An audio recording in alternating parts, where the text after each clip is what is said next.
Thôi,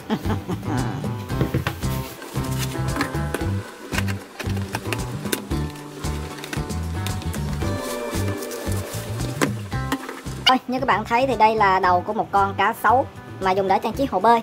Và các bạn nào đang có ý định sử dụng cái đầu con cá sấu này để đi trôn ấy, thì các bạn nên bỏ qua ý nghĩ đó đi nha. Ở bên nước ngoài thì có lẽ là nó sẽ vui, nhưng mà ở Việt Nam thì nó không hề. Cho nên các bạn hãy bỏ cái ý tưởng đó đi nha. Còn mình ở đây làm thì chỉ để chạy cho vui thôi, chứ không có ý định gì khác.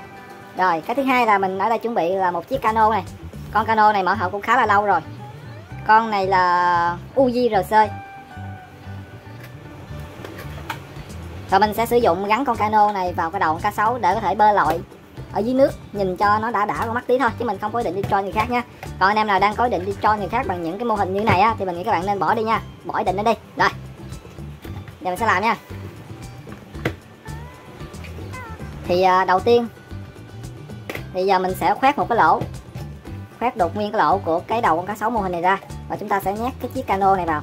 Đây là cách đơn giản và nhanh chóng nhất. Rồi, bây giờ mình sẽ cắt cái này ra và nhét cái chiếc cano này vào.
Rồi, như vậy là xong con cá sấu rồi đấy.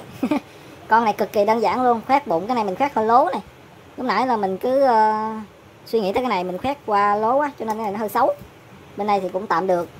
Rồi, nói chung là vậy thôi. Mình chỉ úp cái đầu con cá sấu lên đây thôi, chứ cháu chỉ cho nó mệt. Rồi, như vậy là đi bơi được rồi đấy.